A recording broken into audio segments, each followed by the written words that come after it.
Apabila ingin keluar rumah, jangan lupa tetap patuhi protokol kesehatan dengan mencuci tangan, menjaga jarak, dan tidak lupa untuk menggunakan masker.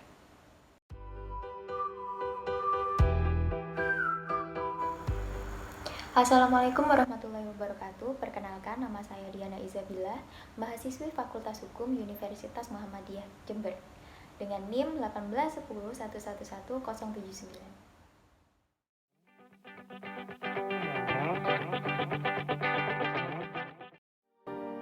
Universitas Muhammadiyah Jember berdiri atas kesadaran dan prakarsa para tokoh Muhammadiyah dan warga Muhammadiyah di Jember pada tanggal 5 Jumadil Ula 1401 Hijriah atau bertepatan dengan 11 Maret 1981 Miladiah.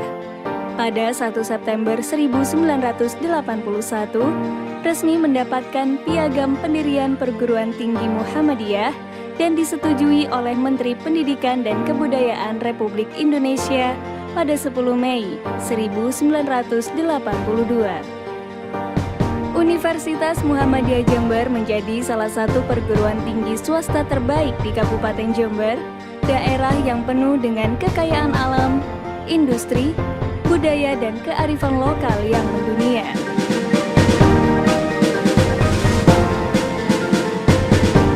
40 tahun berkontribusi pada negeri, mengemban cita-cita yang tertuang dalam visi, yakni menjadi perguruan tinggi yang unggul dalam iptek, bernafaskan nilai-nilai keislaman dengan misi dan tujuan yang selaras. Dalam pencapaiannya, Universitas Muhammadiyah Jember telah berstandar ISO 21001:2018, pula berhasil meraih akreditasi institusi B sesuai dengan sertifikat akreditasi perguruan tinggi oleh BAN PT pada 10 Mei 2020. Memiliki 9 fakultas dan 28 program studi serta program pasca sarjana yang seluruhnya telah berhasil terakreditasi A dan B.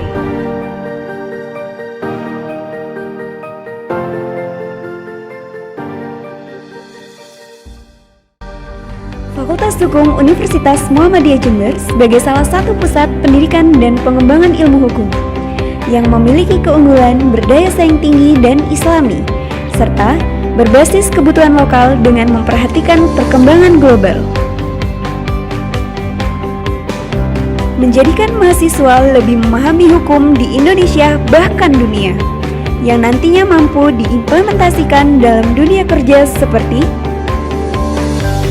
kenotariatan, kepengacaraan, dan penyelenggara pemerintah. Sehingga mahasiswa lebih memiliki kesiapan untuk langsung terjun ke dalam masyarakat, yang didukung dengan tenaga pengajar profesional yang berkualitas S2 ahli dalam bidangnya.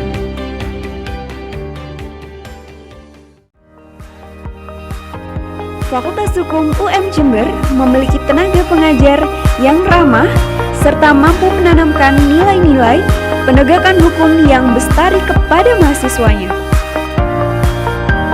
Ditunjang dengan fasilitas ruang kelas yang nyaman, laboratorium, akses internet yang memadai, serta fasilitas lainnya.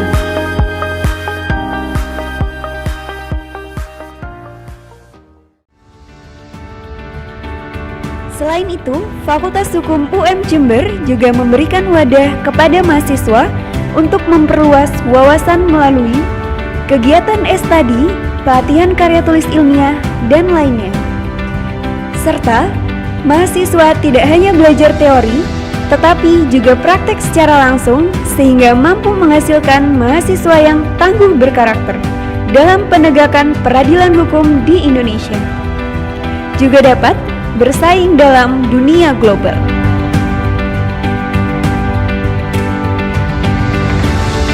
Sebaik-baiknya ambisi adalah dengan mendengarkan suara sekitar agar tidak membuat kita terkungkung dan gelap mata, hingga menghalalkan segala cara, tetapi tumbuh dengan cara yang wajar dan sehat dalam prosesnya. Karena hukum harus ditegakkan, walau langit harus runtuh. Fakultas Hukum Universitas Muhammadiyah Jember.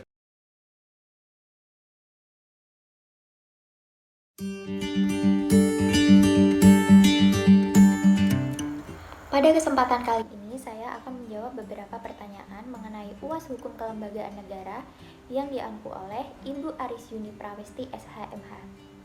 Pertanyaan yang pertama, jelaskan pengayaan materi tentang hukum kelembagaan negara mencakup apa saja dan jelaskan kaitannya dengan perkembangan ketatanegaraan di Indonesia. Kata lembaga negara berasal dari kata serapan. Dalam bahasa Indonesia, hal ini identik dengan kata lembaga negara, badan negara, atau bisa juga disebut dengan organ negara.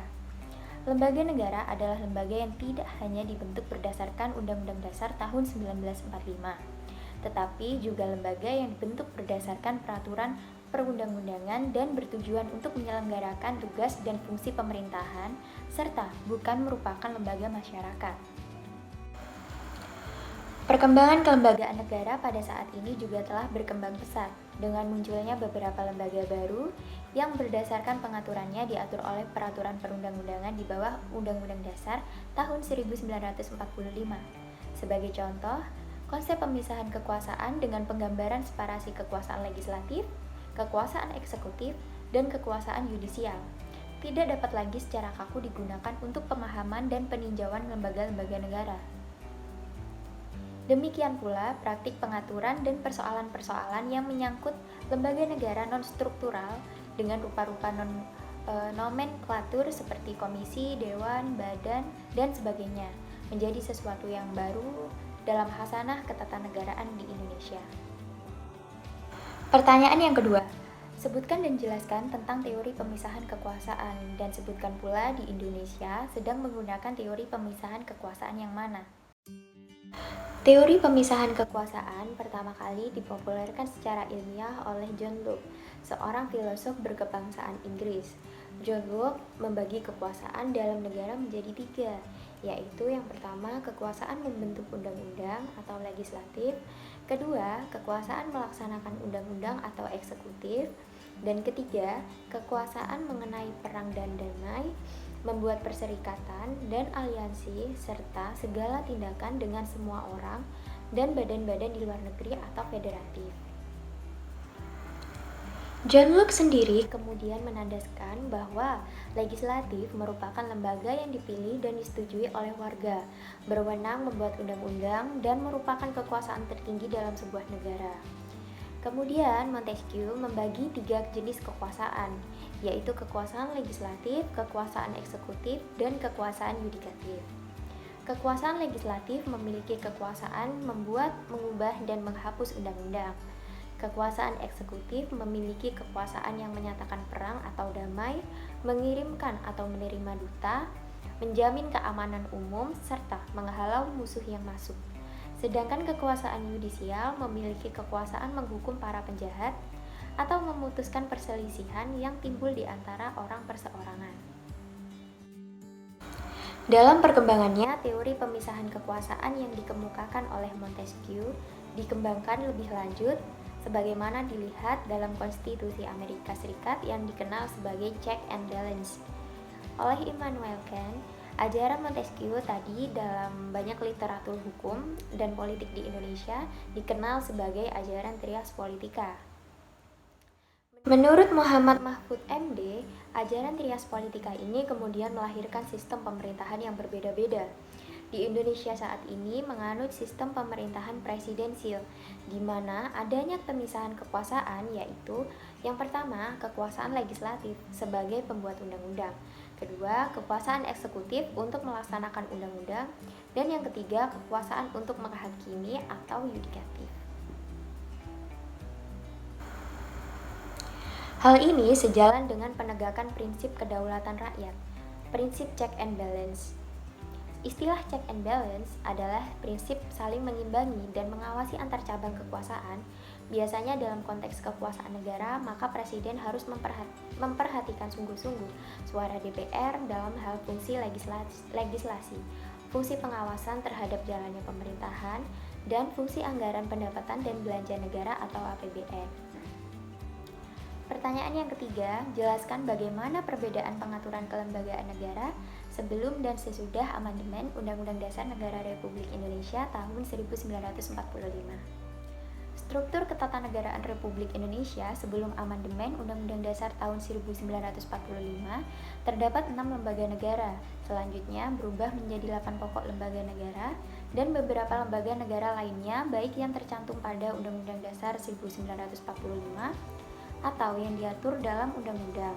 Di antaranya adalah MPR, DPR, DPD, Presiden dan Wakil Presiden, Mahkamah Agung, Mahkamah Konstitusi, Komisi Yudisial, dan Badan Pemeriksa Keuangan. Kemudian yang merupakan 8 pokok lembaga negara diantaranya adalah Komisi Pemilihan Umum, Bank Sentral, Tentara Nasional Indonesia, Kepolisian Negara Republik Indonesia, Dewan Pertimbangan Presiden, dan Pemerintah Daerah, yaitu termasuk Gubernur, DPRD Provinsi, Wali Kota atau Bupati, dan DPRD Kabupaten atau Kota. Kemudian pertanyaan yang keempat. Poin A, sebutkan dan jelaskan lembaga pokok yang ada dalam Undang-Undang Dasar Negara Republik Indonesia tahun 1945. 8 lembaga pokok yang ada dalam Undang-Undang Dasar Negara Republik Indonesia tahun 1945. Yang pertama ada MPR. Kewenangan MPR sebagai mandatoris, MPR dibatasi dengan ketetapan yang berdasarkan pada Undang-Undang Dasar tahun 1945. Kewenangan MPR tersebut terbagi menjadi kewenangan mengubah dan menetapkan Undang-Undang Dasar 1945, melantik presiden dan wakil presiden, memberhentikan presiden dan atau wakil presiden dalam masa jabatan menurut Undang-Undang Dasar tahun 1945. Kemudian memilih wakil presiden dalam hal terjadi kekosongan jabatan wakil presiden dalam masa jabatannya. Kemudian ada DPR. Kewenangan DPR dibagi menjadi 3, yaitu memiliki kewenangan legislatif untuk membentuk undang-undang. Sehingga atas kewenangan tersebut DPR harus proaktif untuk membentuk undang-undang. Salah satunya adalah dengan membentuk Badan Legislatif DPR yang khusus mengenangani pembuatan undang-undang. Usulan pembuatan undang-undang merupakan inisiatif dari DPR, baik oleh anggota DPR maupun melalui komisi atau gabungan komisi-komisi di DPR. Kemudian kewenangan DPR dalam fungsi pengawasan atau kontrol.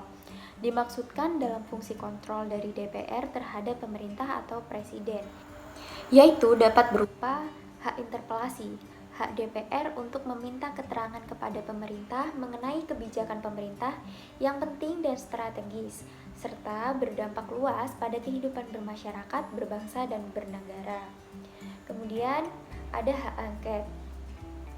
Hak DPR untuk melakukan penyelidikan terhadap pelaksanaan suatu undang-undang atau kebijakan pemerintah yang berkaitan dengan hal penting, strategis, dan berdampak luas pada kehidupan bermasyarakat, berbangsa, dan bernegara yang diduga bertentangan dengan peraturan perundang-undangan. Kemudian ada hak menyatakan pendapat. Hak DPR untuk menyatakan pendapat atas kebijakan pemerintah atau mengenai kejadian luar biasa yang terjadi di tanah air atau di dunia internasional. Kemudian yang ketiga ada DPD. Dalam sistem ketatanegaraan Indonesia, kewenangan DPD hanya bersifat tambahan dan terbatas pada hal-hal yang berkaitan dengan kepentingan daerah. Dalam Undang-Undang Dasar Republik Indonesia tahun 1945, Pasal 22D hasil amandemen menegaskan bahwa wewenang DPD antara lain dapat mengajukan rancangan undang-undang kepada DPR yang berkaitan dengan otonomi daerah. Kemudian hubungan pusat dan daerah, pembentukan, pemekaran, serta penggabungan daerah, pengelolaan sumber daya alam dan sumber daya ekonomi lainnya, serta yang berkaitan dengan perimbangan keuangan pusat dan daerah. Lebih lanjut, DPD juga ikut membahas rancangan tersebut serta turut melakukan pengawasan terhadap pelaksanaan undang-undang yang telah dirancang. DPD juga memiliki kewenangan penuh untuk melaksanakan fungsi pengawasan terhadap kinerja pemerintahan yang berkaitan dengan kepentingan daerah. Kemudian yang keempat ada presiden dan atau wakil presiden. Presiden beserta Wakil Presiden merupakan suatu lembaga penyelenggaraan kekuasaan eksekutif tertinggi di bawah Undang-Undang Dasar. Serta secara politik, Presiden tidak bertanggung jawab kepada MPR ataupun DPR, melainkan bertanggung jawab langsung kepada rakyat yang memilih.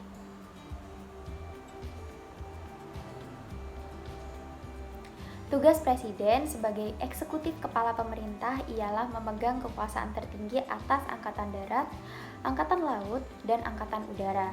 Selain itu juga membuat perjanjian internasional dengan persetujuan DPR, serta mengangkat duta dan menerima duta negara lain dengan persetujuan DPR.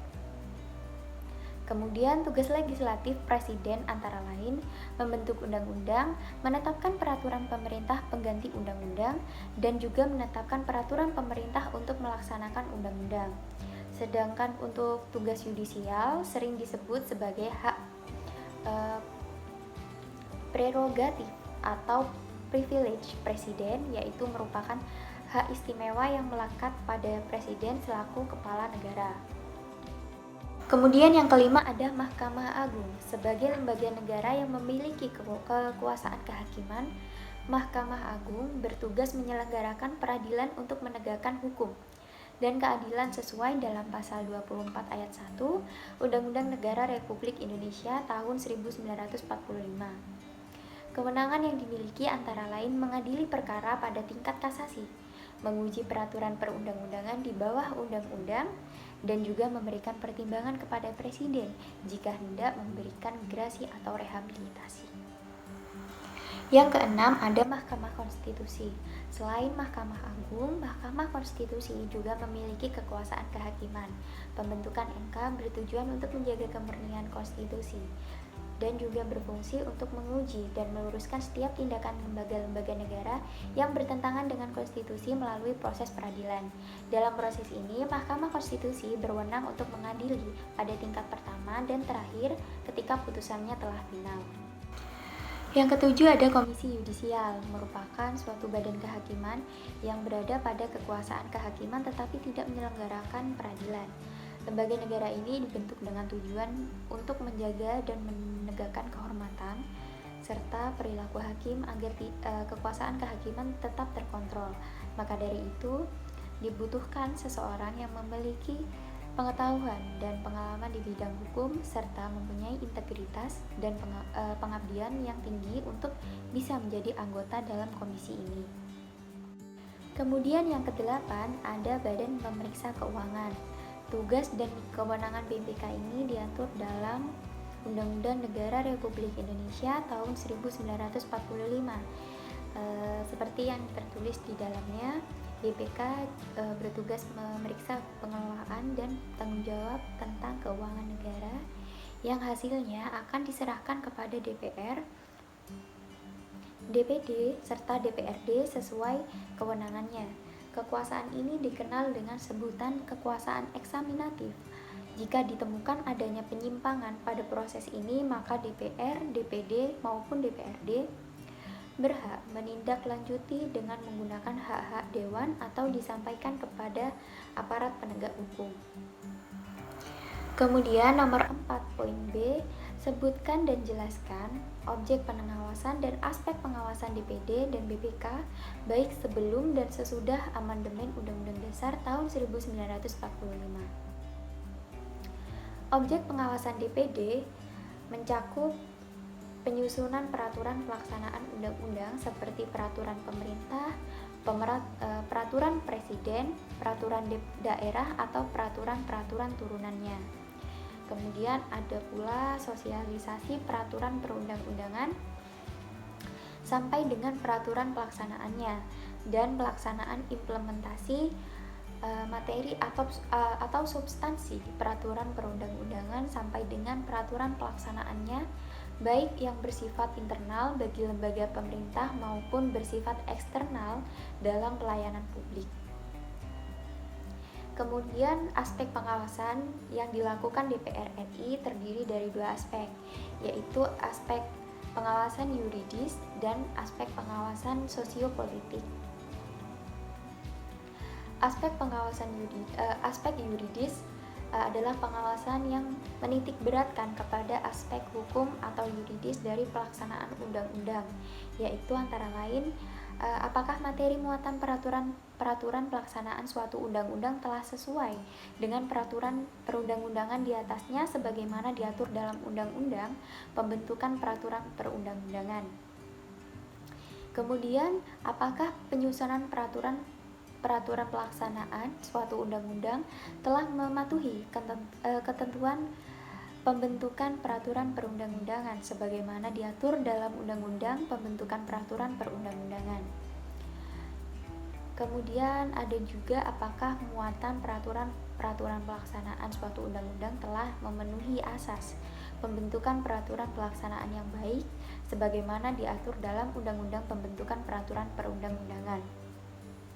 Yang keempat ada apakah muatan peraturan pelaksanaan suatu undang-undang telah memuat ruang lingkup materi sesuai dengan ketentuan Undang-Undang Pembentukan Peraturan Perundang-undangan. Yang kelima, apakah kerangka peraturan pelaksanaan suatu undang-undang telah memenuhi ketentuan pembentukan peraturan pelaksanaan suatu undang-undang sebagaimana diatur dalam Undang-Undang Pembentukan Peraturan Perundang-undangan. Kemudian ada aspek sosiopolitik. Aspek sosiopolitik adalah pengawasan yang menitik beratkan kepada aspek sosial dan politik dari pelaksanaan undang-undang, yaitu antara lain yang pertama, apakah undang-undang dapat dilaksanakan atau tidak. Kedua, apakah pelaksanaannya mencapai maksud dan tujuan dibentuknya undang-undang. Ketiga, apakah terdapat kendala dalam melaksanakan undang-undang? 4. Apakah dalam pelaksanaannya terjadi penyimpangan? 5. Apakah pelaksanaannya menimbulkan dampak negatif dan kerugian bagi masyarakat dan daerah? Keenam, apakah muncul reaksi penolakan dari masyarakat dan daerah dalam pelaksanaannya? Ketujuh, apakah pelaksanaannya mampu menggerakkan perubahan sikap dan perilaku masyarakat sesuai dengan tujuan dibentuknya undang-undang? Yang kedelapan, apakah pelaksanaannya memenuhi harapan dan keinginan rakyat?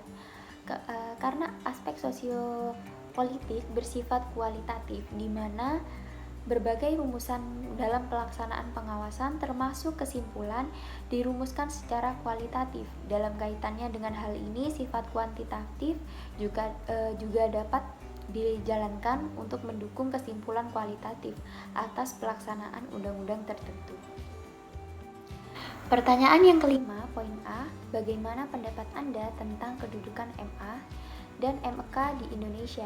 Sebutkan persamaan dan perbedaannya serta berikan dasar hukum tentang kewenangan, tugas, struktur, dan tanggung jawab kedua lembaga negara tersebut berdasarkan tata perundangan di Indonesia. Mahkamah Konstitusi merupakan lembaga yang berkedudukan sebagai lembaga tinggi negara. Dengan demikian, kedudukan Mahkamah Konstitusi sejajar dengan MPR, DPR, DPD, Presiden, BPK, dan Mahkamah Agung. Sebagai lembaga negara yang baru, MK merupakan salah satu pelaksana kekuasaan kehakiman di samping MA. Sebagai pengadilan negara tertinggi, Mahkamah Agung merupakan pengadilan kasasi yang bertugas membina keseragaman dalam penerapan hukum melalui putusan kasasi dan peninjauan kembali, menjaga agar semua hukum dan undang-undang di seluruh wilayah negara Republik Indonesia tetap secara adil, tepat, dan benar sesuai kewenangan utama.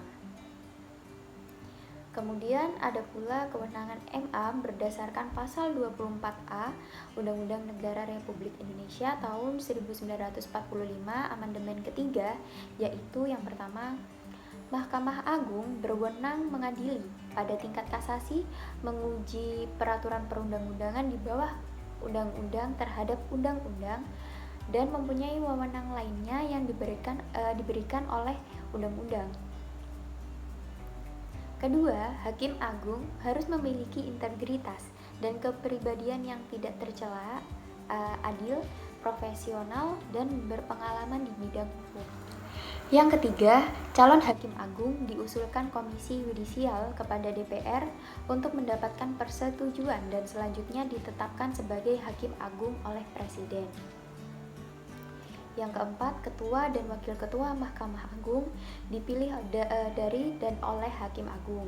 Kelima, susunan kedudukan, keanggotaan, dan hukum acara Mahkamah Agung, serta badan peradilan di bawahnya diatur dengan undang-undang. Mahkamah Konstitusi merupakan lembaga peradilan tata negara yang kewenangannya diatur dalam pasal 24C Undang-Undang Negara Republik Indonesia tahun 1945, yaitu yang pertama, mengadili pada tingkat pertama dan terakhir yang putusannya bersifat final untuk menguji undang-undang terhadap Undang-Undang Dasar pasal 24C ayat 1. Kewenangan ini yang kemudian disebut dengan kewenangan pengujian terhadap undang-undang atau judicial review. Yang kedua, memutus sengketa kewenangan lembaga negara yang kewenangannya diberikan oleh Undang-Undang Dasar. Lembaga negara yang kewenangannya diberikan oleh Undang-Undang Dasar adalah MPR, DPR, DPD, Presiden, BPK, MA, dan Komisi Yudisial.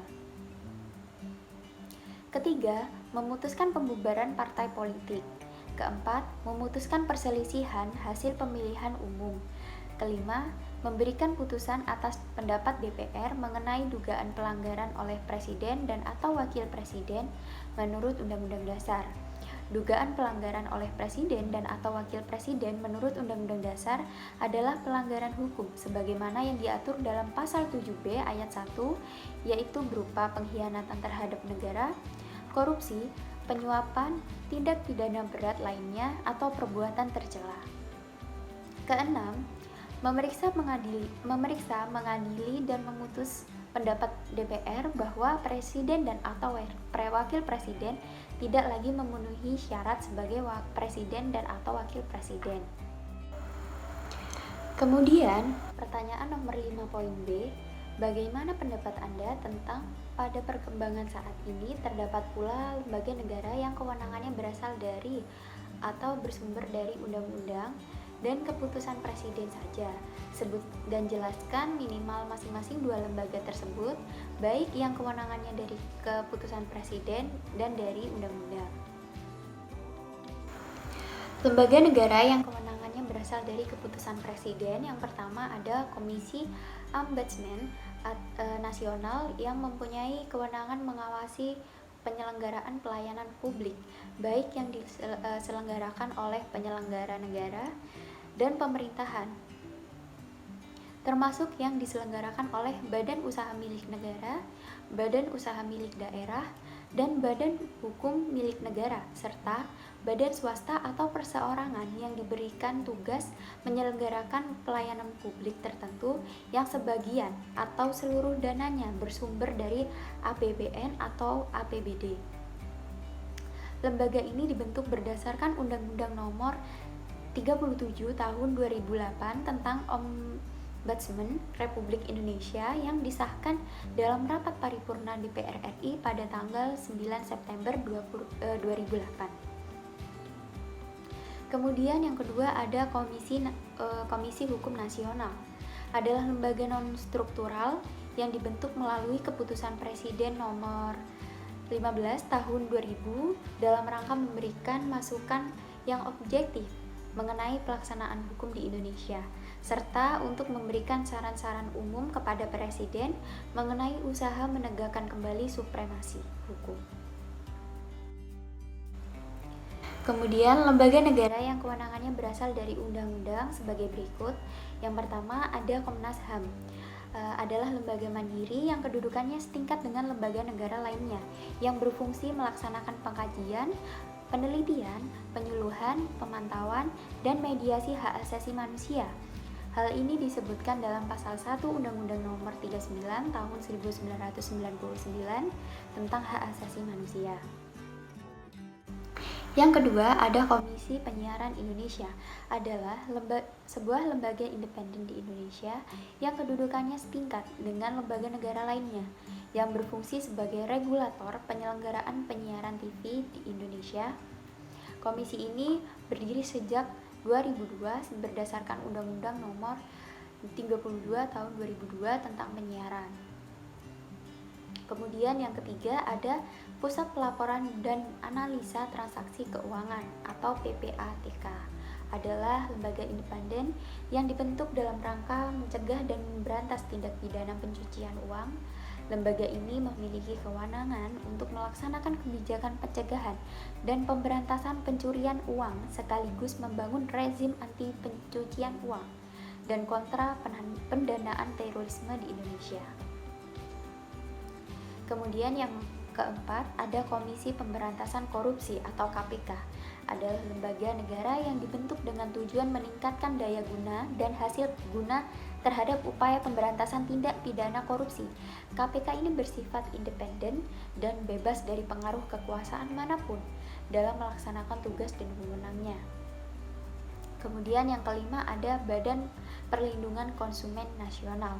Adalah badan yang dibentuk untuk membantu upaya pengembangan perlindungan konsumen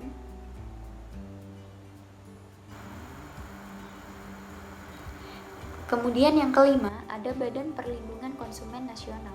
Adalah badan yang dibentuk untuk membantu upaya pengembangan perlindungan konsumen. Sekian pemaparan materi yang bisa saya sampaikan. Kurang lebihnya mohon maaf. Wassalamualaikum warahmatullahi wabarakatuh. Thank you for watching, guys.